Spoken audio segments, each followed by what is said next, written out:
நம்முடைய தமிழ்நாடு அரசு இன்றைக்கு அளித்திருக்கக்கூடிய நிதிநிலை அறிக்கைக்கும் ஒன்றிய அரசு அளித்திருக்கக்கூடிய நிதிநிலை அறிக்கைக்கும் எவ்வளவு வித்தியாசம் இருக்கிறது என்பதை நான் தொடக்கத்தில் மாமன்ற உறுப்பினர்களுக்கு சுட்டிக்காட்ட விரும்புகிறேன். அவர்கள் நன்றாக அறிவார்கள் என்றாலும் ஒன்றிய அரசினுடைய நிதிநிலை நீங்கள் அனைவரும் அறிந்த வண்ணம் இந்தியாவினுடைய ஒரு சில மாநிலங்களுக்கு மட்டுமான நிதிநிலை அறிக்கையாக இன்றைக்கு அமைந்திருக்கிறது. குறிப்பாக உத்தரப்பிரதேசம், பீகார் போன்ற மாநிலங்களுக்கு மாத்திரமான ஒரு நிதிநிலை அறிக்கையாக ஒன்றிய அரசினுடைய நிதிநிலை அறிக்கை அமைந்திருக்கிறது.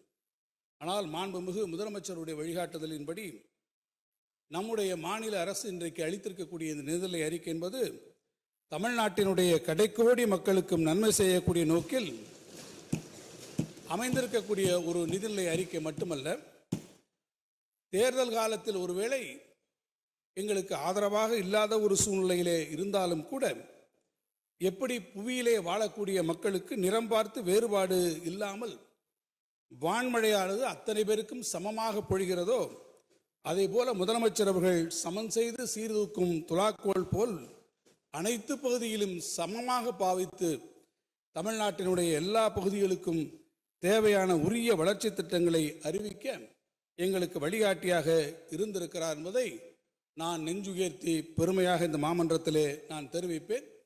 அதன் காரணமாகவே இந்த நிதிநிலை அறிக்கையை இன்றைக்கு அனைவரும் பாராட்டக்கூடிய ஒரு வாய்ப்பினை பெற்றிருக்கிறார்கள். இன்னொன்று, நம்முடைய உயிரினும் மேலான தமிழ் மொழியை விட வடமொழிக்கும் இந்தி ஆகிய மொழிகளுக்கும் முக்கியத்துவம் கொடுத்து மாற்றாந்தாய் மனப்பான்மையோடு நடந்து கொள்ளக்கூடிய ஒன்றிய அரசு ஒருபுறம் இருக்கிறது. ஆனால் நம்முடைய தமிழ்நாடு அரசோ பழங்குடி மக்கள் பேசக்கூடிய அந்த பழங்குடி மொழிகளுக்கும் உரிய கவனம் கொடுக்கக்கூடிய ஒரு அரசாக இன்றைக்கு நாம் பரிணமித்து வந்திருக்கிறோம் என்பதை இந்த நிதிநிலை அறிக்கையில் உங்களால் கவனித்து பார்க்க முடியும் என்று நான் நம்புகிறேன். பேரவைத் தலைவர்களே, அதே போல போக்குவரத்து துறையை நீங்கள் எடுத்துக்கொள்வீர்கள் என்று சொன்னால் ஒன்றிய அரசு கடந்த 3 ஆண்டுகளில் தமிழ்நாட்டிற்கு ரயில்வே திட்டங்களுக்காக ஒன்றிய அரசு ஒதுக்கி இருக்கக்கூடிய அந்த நிதி 19,068 கோடி ரூபாய் மட்டும்தான்.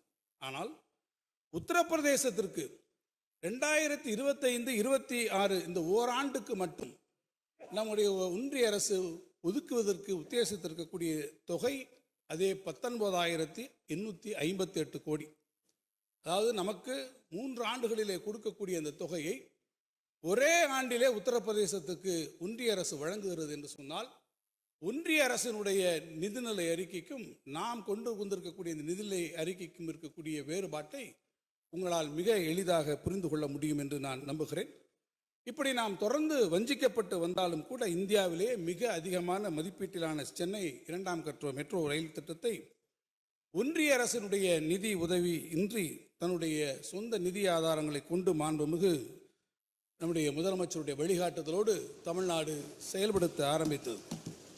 முதலமைச்சர் அவர்கள் மாண்புமிகு இந்திய பிரதமர்களை நேரில் சந்தித்து அவர்கள் வற்புறுத்திய பின்னர்தான் தமிழ்நாட்டிற்கு ஒன்றிய அரசினுடைய பங்கினை ஒன்றிய அரசு வழங்கியது என்பதை இந்த மாமன்ற உறுப்பினர்கள் நன்கு அறிவார்கள். அது மட்டுமன்றி எதிர்கால தலைமுறையினுடைய வளர்ச்சிக்காக மித அதிவேக ரயில், செமி ஹைஸ்பீட் ரயில்வே அமைப்பான மண்டல விரைவு போக்குவரத்து அமைப்பு, ரீஜனல் ரேபிட் டிரான்ஸ்போர்ட் சிஸ்டம் மற்றும் உயர் போக்குவரத்து அமைப்பான ரோப்வே போன்ற அமைப்பை உருவாக்கி ரயில்வே வளர்ச்சி குறித்து சிந்தித்து செயலாற்றி நம்முடைய தமிழ்நாடு அரசு நடவடிக்கைகளை மேற்கொண்டு வருகிறது.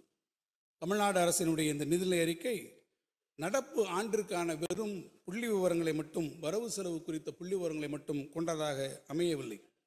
பேரறிஞர் பெருந்தகை அண்ணா அவர்கள் எங்களுக்கு வழிகாட்டியபடி எதிர்கால தமிழ்நாட்டினுடைய வளமான எதிர்காலத்திற்கான வலுவான அடித்தளம் அமைத்திடும் வகையில் உயரிய நோக்கங்களை உள்ளடக்கி இந்த நிதிநிலை அறிக்கை உருவாக்கப்பட்டிருக்கிறது என்பதை நான் தெரிவித்துக் கொள்ள விரும்புகிறேன். பாதகம் செய்பவரை கண்டால் நாம் பயம் கொள்ளலாகாது பாப்பா. மோதி மிதித்து விடு பாப்பா, அவர் முகத்தில் உமிழ்ந்து விடு பாப்பா. அண்மை செய்திகளை உடனுக்குடன் தெரிந்து கொள்ள இணைந்திருங்கள் எம் நாடு தொலைக்காட்சியுடன்.